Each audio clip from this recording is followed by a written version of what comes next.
You are a member of this community. You are on my mail out. I'm going to start writing articles and sending them. If you're new, what I do on this mailing list is I answer problems, like people send problems. I tell you what, like, I'm a drug addict. That's normally one of them. I can predict. I bet someone's a drug addict, don't they, Annabelle? Everyone's a drug addict.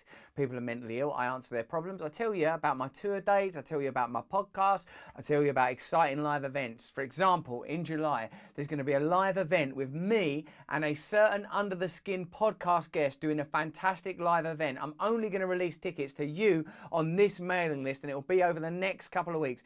See if you can guess who it might be. Who might it be that I would do a one-day event somewhere in Britain, a whole day, well-being, spirituality, but getting deep. The ticket's going to come to you lot first, so you will hear about it first. So I answer questions. I tell you, for example, to watch my YouTube channel and make sure you're subscribing to it. If you can afford to, sign up to Luminary. If you can't, no big deal. And I offer you the opportunity to tell me what you want me to do. I'll tell you about all my merchandise that I do, like phone covers and all this stuff. When we get enough money, we're going to give it to treatment centres. There's a few treatment centres that I support. BAC O'Connor Treatment Centre in the UK do fantastic work. Friendly House over in the United States of America provide care for women in recovery. Recovery is a big part of what I do. It's the formation and foundation of everything I believe in. Now, if you want to come and see me live, there's a link in the description for this video and in the main email where you can get tickets. Go russellbrand.com. I'm performing live in Carlisle. And I'll tell you this as well. If you send in the subject heading, I'd like to come, but I don't have enough money, send it and I'll sort you out. But it'll be for Blackpool or Bristol or maybe Carlisle if you get it in quick. If you want to come, but you can't afford it, let me know. Russell, I want to come, but I don't have enough money in the subject heading. All right, send that to hello@russellbrand, okay? Will you do that for me? And if you want to come, it's not just about money for me. I want to meet you, but if you can afford to pay. I've got a lot of plans. So, Carlisle, Bristol, Blackpool, Plymouth, that's another one I'd sort you out. So if you're not in the UK, but you know someone who is, get them some tickets or do that not enough money thing. There's a link in the email or go to russellbrand.com. Remember, I've told you about all the gear, the Stay Free gear and all the T-shirts with my boat race, my boat on it, my mug, my little visage, my fizzog. You can get all that stuff. There's a link in the description to that. We're going to give it to this. You can get them anywhere in the world. And let me know if you'd be interested in a membership model, if you'd be interested in that and what kind of content you'd like to see. Loads of you enjoyed my poem so much last week. It weren't my poem, it was actually Robert Frost's poem. So we're going to do another one that Annabelle has selected by Maya Angelou. Famous poem, I Know Why the Caged Bird Sings. I know it was a lyric for Massive Attack, but I've actually never read this poem. Don't you sometimes realise you ain't done like loads of stuff you meant to have done? I only read Animal Farm at school. I've still not read all of 1984. I quote it about every 25 minutes. It's too hard. I've got kids, man. All right, so here's some of the questions. This one's from Stephanie Cook. What is the best approach or action when trying to help my addict brother? He's in full denial and refuses any real treatment. I'm essentially exhausted. You got to let go, mate. If he don't want treatment, you can't do anything. If he wanted treatment, I'd personally help him. I'd get him in the door. But listen, when you've been around this stuff a while, and it ain't just people you love, you've been across it in all sorts of variety of areas. So I'm in recovery, so I have to be around other drug addicts for my own recovery. So I meet people that are still using all the time. You can only help them.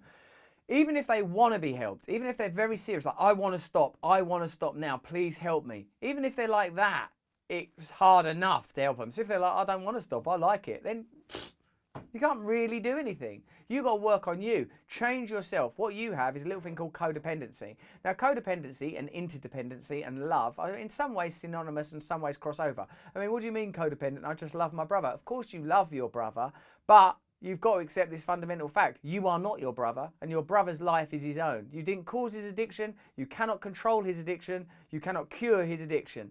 His addiction is his addiction. You've got to go to work on yourself and go, right, why is it that my self-esteem and my well-being is so tied up in my brother's? Of course, it's sad. I've seen drug addicts die. I've had friends that are dead now, all of that stuff, and it is sad. But what I have learned is if they don't want help, I can't help them.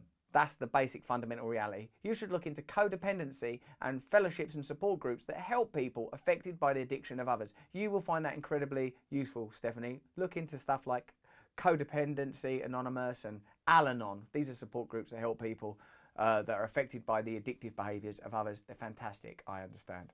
Graham McDermott asks, hey Russ, I was just wondering if you have a power greater than yourself, and if so, what is it? Well, basically everything's a power greater than myself. Traffic can be a power greater than me. My own want for attention can be a power greater than me. But in the 12-step circles, a power greater than yourself usually means a loving higher power.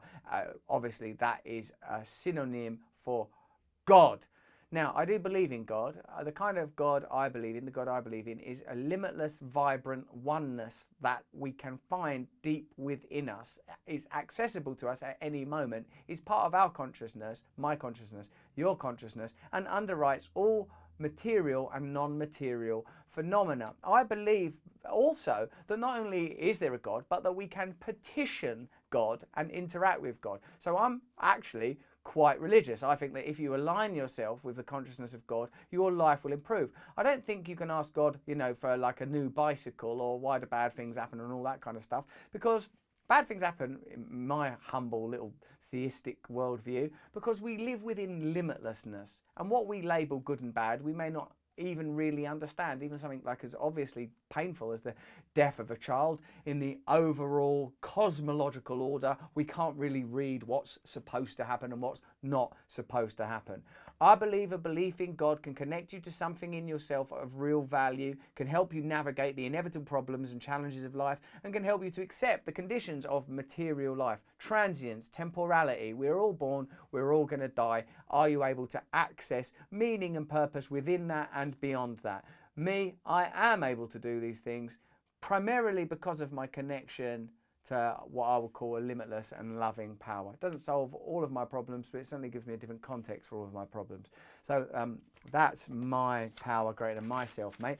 If you want to ask a question like these guys, you can email help@russellbrand.com or hello@russellbrand.com if you if you want to get those tickets. Russell, I've got no money, but I want to come. Yeah, and then maybe say the venue you want to come to. Carlisle, Plymouth, Bristol, Blackpool. Those are the ones I'm offering. If you've been listening to Under the Skin, Thomas Frank is on this week. He talks about populism, because my belief is that a new form of populism is what will replace our atrophying political systems. Populism simply means a movement that is for the people and acknowledges the will of the people. True democracy, true republicanism. That is what interests me, and that's why I asked Thomas Frank about. The origins of the populist movement, it come from like in late 19th century America. Agricultural and industrial movement unions led to the rise of this new sort of politicized working class cultural, what do I want to say, group, and it's really interesting listening to Thomas Frank. You'll love it. Also, I talked to Paul Kingsnorth. He's like an anarchist Christian. There's lots of weird stuff going there. Back in time, have a listen to Tony Robbins or Yanis Varoufakis or Matt Taibbi, and do a meditation, do an above the noise meditation. I do them every single week on Luminary. Luminary is a subscription model podcast, about $2.50, £2.50 a week. No, a month. So it's pretty good, really. If you can afford it, you should get it. And now I Know Why the Caged Bird Sings by Maya Angelou. A free bird leaps on the back of the wind and floats downstream till the current ends and dips his wing in the orange sun rays and dares to claim the sky. But a bird that stalks down his narrow cage can seldom see through his bars of rage. His wings are clipped and his feet are tied, so he opens his throat to sing. The caged bird sings with a fearful trill of things unknown but longed for still, and his tune is heard on the distant hill, for the caged bird sings of freedom. The free bird thinks of another breeze, and the trade wind soft through the sighing trees, and the fat worms waiting on a dawn-bright lawn, and he names the skies his own. But a caged bird stands on the grave of dreams. His shadow shouts on a nightmare scream. His wings are clipped and his feet are tied, so he opens his throat to sing. The caged bird sings with a fearful trill of things unknown but longed for still, and his tune is heard on a distant hill, for the caged bird sings of freedom. Beautiful, evocative, simple poem by Maya Angelou about the distinction between imprisonment and freedom. The real imprisonment, of course, occurs within us, trapped within our own identity, trapped within the questions we dare not ask because we do not know they're there.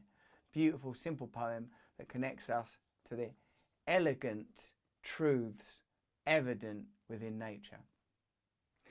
Right, there's that poem's done. Another question over here from Naomi Lamb. I was wondering if you could tell me more about the meditation you do. I feel like I'm so close to breaking down. I need something to help me. I'm a single mum to twins who are challenging. Jesus.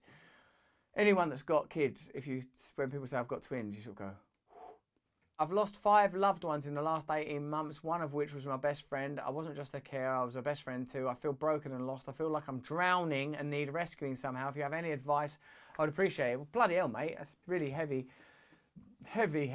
situation. The type of meditation I do is transcendental meditation. Naomi, if you get back in touch, I'll organise for you to learn transcendental meditation. Send like follow-up from an email list in your subject headed. I meditate every day. It is important and it is helpful. It sounds to me like you need a lot of practical support as well, and that you're experiencing considerable grief. It sounds to me that you need to find a way to join a community for people that are in a similar position to you. That's one of the things that I hope grows out of what we're doing now online and in media, the opportunity to create real physical communities where people support each other around mental health and our challenges. I belong to groups around alcohol and drug addiction. People aren't going, oh, I want drugs, I want alcohol. Barely. People are saying this is hard. It's hard to cope with having a job. It's hard to cope with being in a family. It's hard to cope with being a father or a mother. The feelings you're experiencing.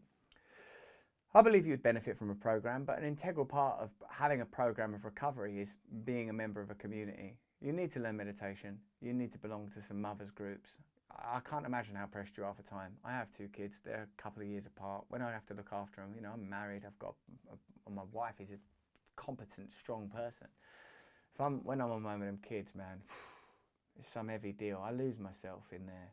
So yeah, you do need to make time for meditation. You do need support. You need to forgive yourself. You need to let go of the people you've lost. It is very sad when people die, but we have to accept that people die when they die. We have to accept it. We can't hold on to it. You have to see the possibility of the new life that's being born out of the life that feels like it's dying around you. You have to find the joy in the extraordinary challenge you have with those twins. I'll help you with the meditation if you get in touch. You need to belong to support groups for parents. You need to belong probably to support groups around mental health.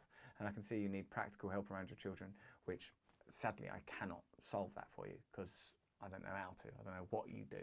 Because ultimately we should be living in communities where like there's 10, 15 men and women helping with the kids. You know what I mean? We're not evolved to live like this, is the truth.